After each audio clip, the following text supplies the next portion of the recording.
What's up, everybody? We're back here again on an episode of Careful Boys with Mr. Maxx Chewning. Hey. Yeah. Modern Willy Wonka.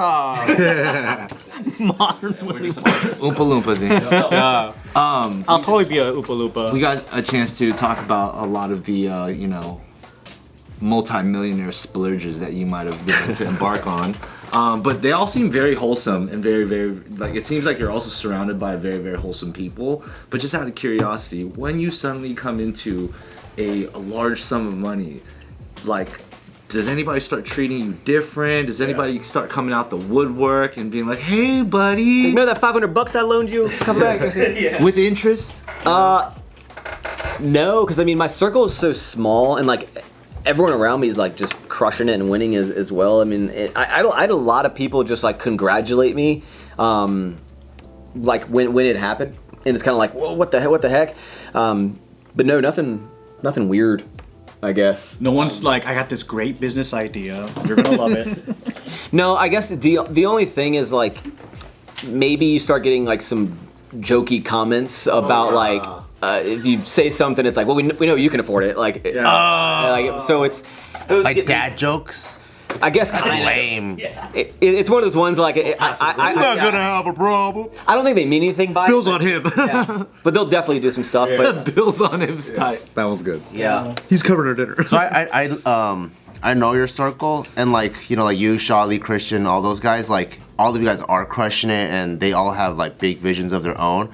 I almost feel like what might be tough is because everyone's building their own vision, you guys don't hang out as much. Yeah.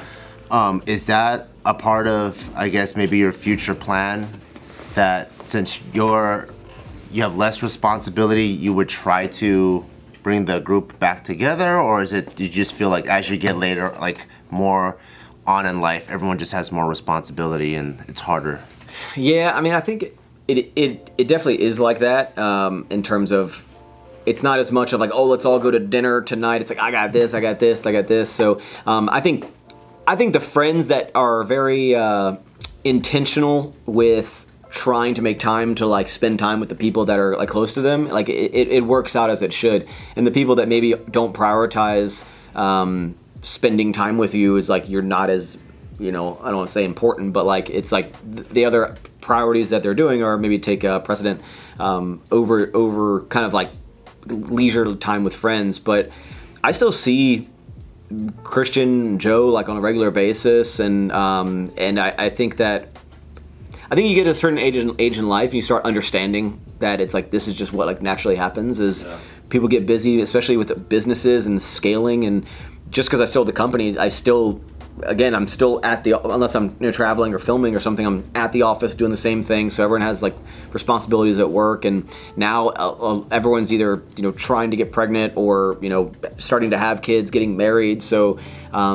if anything, I think the circles are getting smaller and then more intentional with spending quality time with each other. And when we do hang out, it's very intentional of what we're doing. It's like, all right, like we're maybe you're not filming on this one, like let's just spend time together and have a good time. So it's Do you work with your friends too, or are they just strictly like friends and you have no projects with them? No, I was pretty intentional early on to not get into business with any of my friends. Like even being like an athlete, or I was never like an athlete or affiliate for like Alpha Lead, for example, is I don't like to like muddy the water. And even with partnerships, I have personally seen so many like partnerships between best buds who start a business together where it just like crashes and burns. I think partnerships are a really interesting dynamic that it takes a specific group of people to like for it to really, really work, especially if it's like if a business really starts scaling and you have multiple people in it, because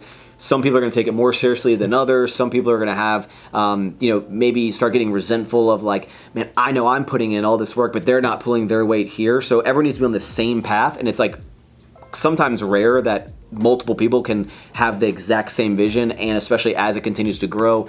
And if there's like a dip at any point in a business or something you're doing together, a project, one person is like, would rather put their focus on something else because that's what's either working or making the money. And I've seen a lot of friendships end and like get torn apart because of partnerships, and it's like really sad to see, honestly. So I don't know if this is like enlightened of me to say, but I value my friendships way more than the business itself. So I'd rather us just keep them separate, even if there's like a great opportunity, because I'm like, it's not worth me screwing up my friendship with you, like in the long run for this. And it's easy in the beginning to be like, no, we'll never do that. Like we'll do all, we'll be fine.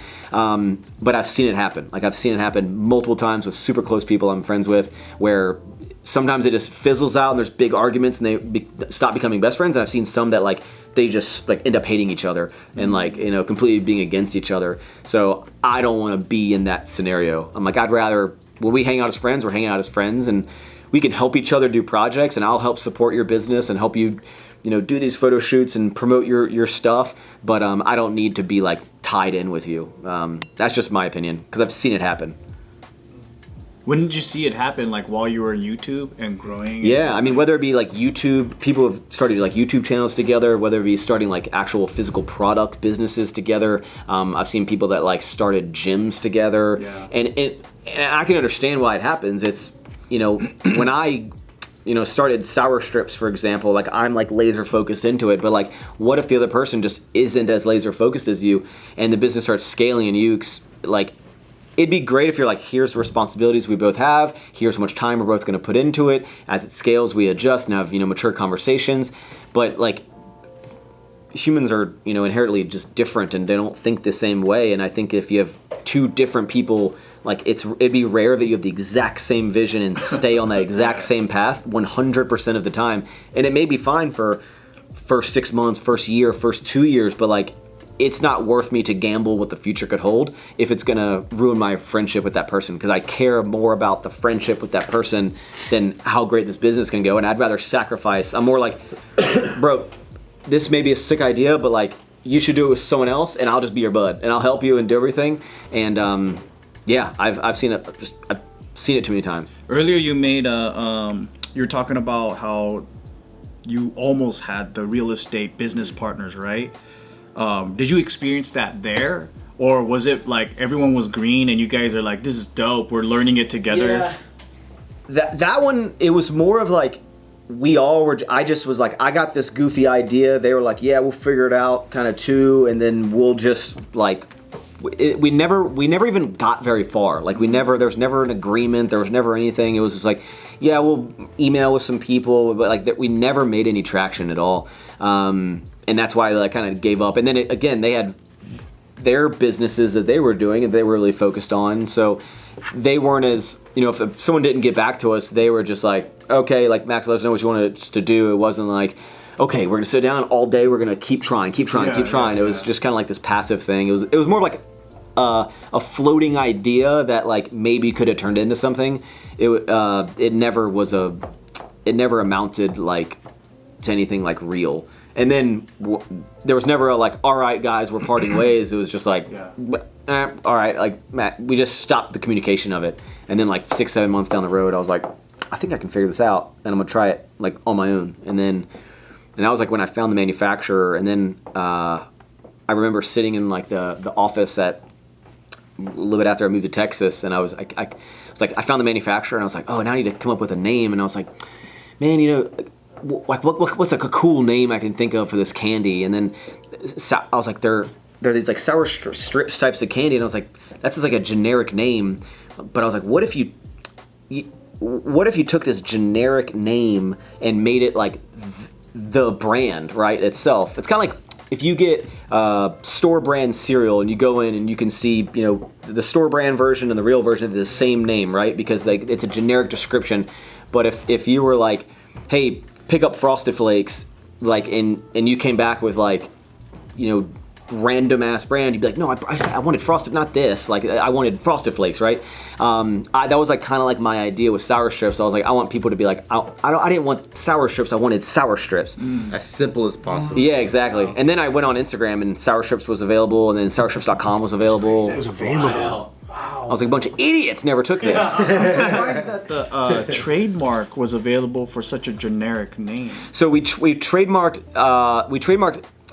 It's kind of like how you can create like Kellogg's has Frosted Flakes, but like Kroger can have Frosted Flakes, right? It's because the trademark department or whatever basically is established that like Frosted Flakes is a descriptive term of what the product is. They're Frosted Flakes, right? So they can't coin the name Frosted Flakes, but what they can coin is the way that Frosted Flakes, the wording, the font, the style, it presented, right? So other companies can call them Frosted Flakes, but they can't make it look, they can't basically try to deceive the customer to make you think that it's that Frosted Flakes. So you're trademarking the like design elements of the phrase because it's a generic thing. You have to use a zebra instead of a tiger or something. Exactly. I mean, it literally is that. Like you can't like it. Orange zebra. Yeah. The way that trademarks work is it's more of like good. Does the average person who looks at your product, like, do they confuse it with this other product? Right. And if the average person can get confused, that's when like infringement happens, right? If it's a generic type of thing, or they're trying to make it look like it. So with Sour Strips, I was like, it's kind of like everyone does, something gummy bears, but it'd be like, what if you made a brand that was like, we're gummy bears? I don't know. That one maybe doesn't work as well. But that was like my idea with Sour Strips, and it was like a really effective idea because there's a lot of companies out now that have started making sour belt candy, and they're calling them Sour Strips, and like it ain't no coincidence. Like it isn't. Yeah. It not only is it not a coincidence that they're going with this type of candy, and it's not this type of coincidence that they're calling them Sour Strips, and because they're like, but they're sour belts, and everyone's been calling them sour belts for decades, but I start calling them Sour Strips, become popular, and they start, You shifted the language. yeah. So It's like soda, pop, Coke, Yeah. all that. Yeah. yeah. Grab a Coke, like Is there something that like I guess like like there's all these like business and entrepreneur gurus these days. Is there any like I'm one now. yeah, so you're one now, but you actually have like the resume for it. Some of them we don't know where the hell they came from, but like, do you have any Mythbuster type insights? Like like sometimes people be like, oh, business gotta be like this, and you're like, dude, this doesn't have to be like that. Or any insights that you have that's unique to your own experience? I would say all of them, man. Like, I think if you just look at even the way that I talk about business and like my journey, and then you look at like an actual like, if you look at like a Alex Hermosi or a Grant Cardone, and you listen to how they talk about business, you listen to me, we're like successful in our own respects, they're a lot more, but like the way I talk about it, you're like, this is clearly a dude who like just kind of figured it out as he went. I don't know the terminology. And so I think a lot of people get the paralysis by analysis, where they think they need to become experts in the field, versus I got an idea. I don't know what it takes to scale this, but I'm just gonna figure it out along the way, And then again, like when I started the company, I reached out to a colleague of mine that like was in the space. He's a business partner, kind of behind the scenes with a bunch of really big brands, and I was kind of like, hey, I'm thinking of this idea, this candy, and he's like, okay, distributors need this margin, so you need to make the candy at this price, because retailers need it at this price, or you're never gonna succeed. I'm like, bro, I can't sell it at that price. He's like, it's not like they won't take it at this. You have to sell it at this lower price because they need this margin. And I was like, well, I'm gonna try it anyway. Like, I'm gonna try to not do that, right? And I think a lot of people get caught up in thinking there's only like one way to do something, and it's like the market decides what works, right? And you just gotta like put yourself out there and figure it out along the way. Because look at my YouTube videos, man. Like I'm not like a face. I've always said this. Like, I'm not the face of Sour Strips, and there's someone running the business behind. Like I have managed the finances of Sour Strips from inception. I have like done all of like the super deep behind the scenes. Every decision of everything that comes out of the brand, and like why we do things, is because like I have been like, this is what I want to do, right? So there's not some mastermind telling me what to do. You're not just doing the fun stuff. Yeah, exactly. And I think you look at my content, like you can tell that like I'm just a dude who like likes this industry, is a goofy guy, and is like figuring it out as he goes. And I'm not like super like analytical, professional, very specific with my terminology. And I think people think that you have to be this like guru person to maybe have this level of success, and like I just think that's like not necessarily the case. And you can also go against the grain. Even with Sour Strips, we carved out a like a whole premium category. If you look at ours is like 3.4 ounces of candy, right? But so that's like about 3 servings. That's pretty standard on like a smaller bag type of candy. But if you go grab any name brand gummy worm or whatever, for the same amount of candy you get of volume of like 3.5 ounces, we'll call it 3.5 to 4 ounces, you know, they could sell theirs for like $1.50, and I'll sell mine for like $3.20, right? And you might look at that and be like, well, why would anyone buy less candy for more money? And I was like, well, I can't scale the business if I try to compete on price. Like, I have to sell it for more. But I just used my gut, and I was like, okay, I think that if I, even if I wasn't doing well and like I was, you know, maybe in college or something as a candy fanatic, if I see a new candy, I'm gonna try it, and if I like it, I want to keep getting it. And even if it's like $1 extra, but if it's a better candy, I think Old Max would still buy the better candy, and I think that other people will too. So if you go into any store that sells sour strips, 100% of those stores, we will be the more expensive than any other candy on the shelf based on our size. Like 100% of stores, like y'all can go to any of them.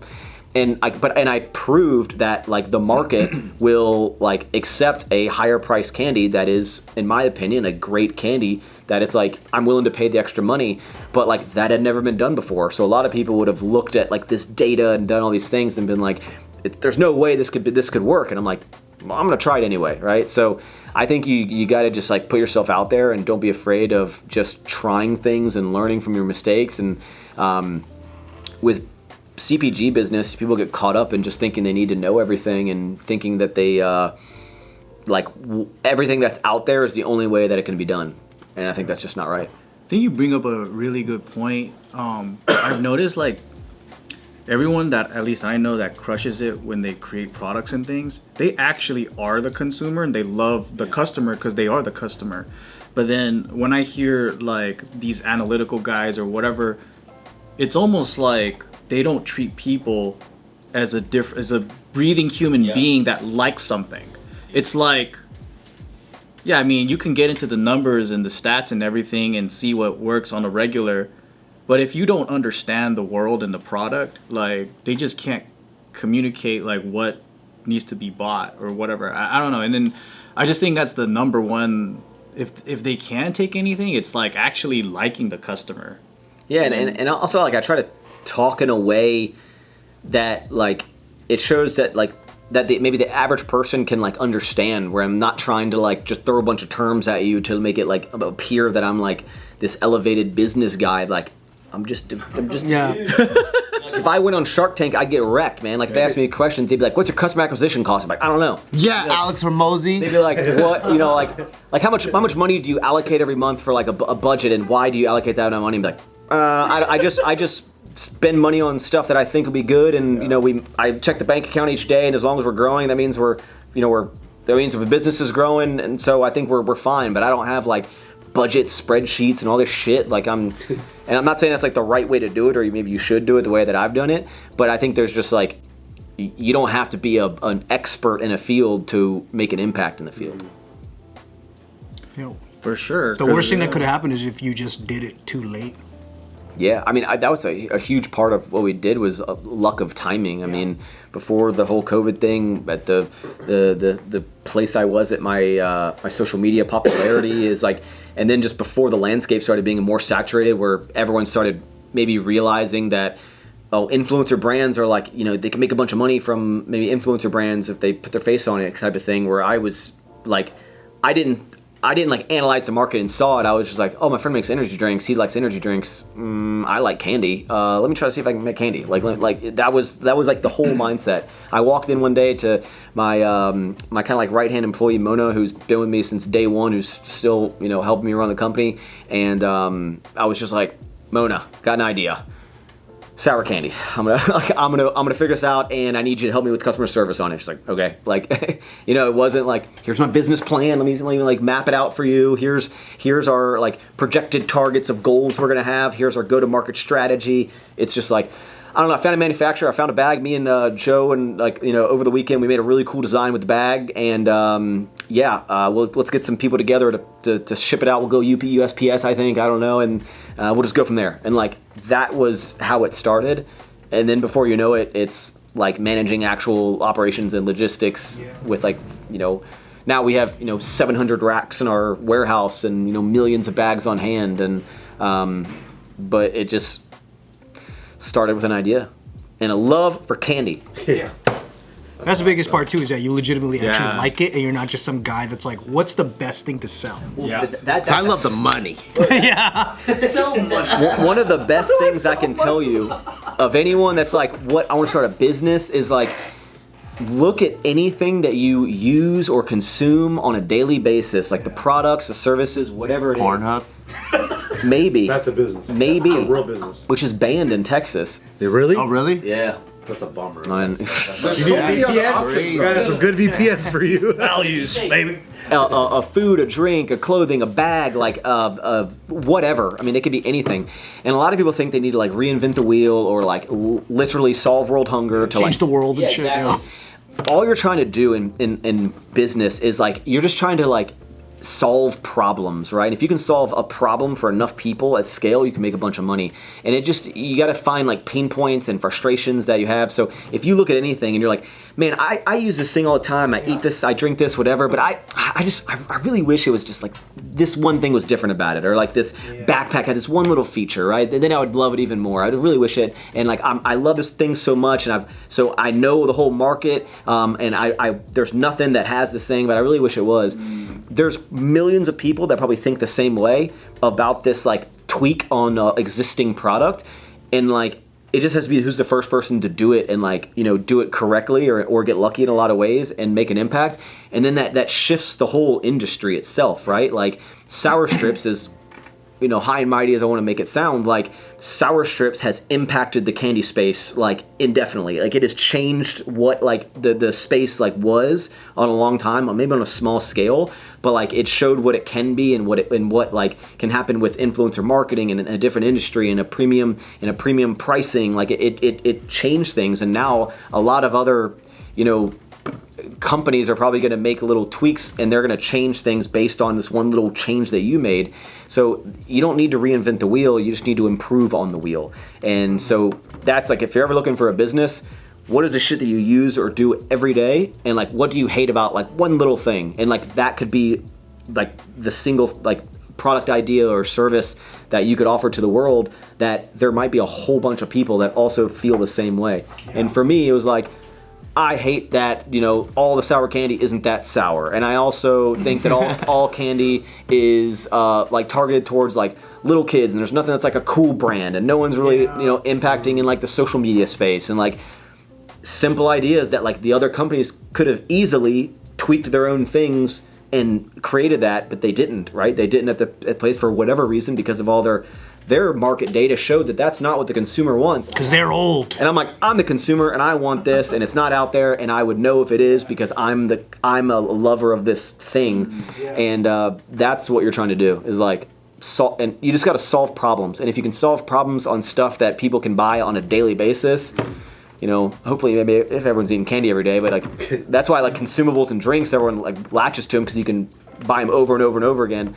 If you solve problems for something that people only need to buy once a month, then it's going to be hard. Then you have to start getting a lot of customers, and it's a lot different. Then you can start making problems up. Yeah.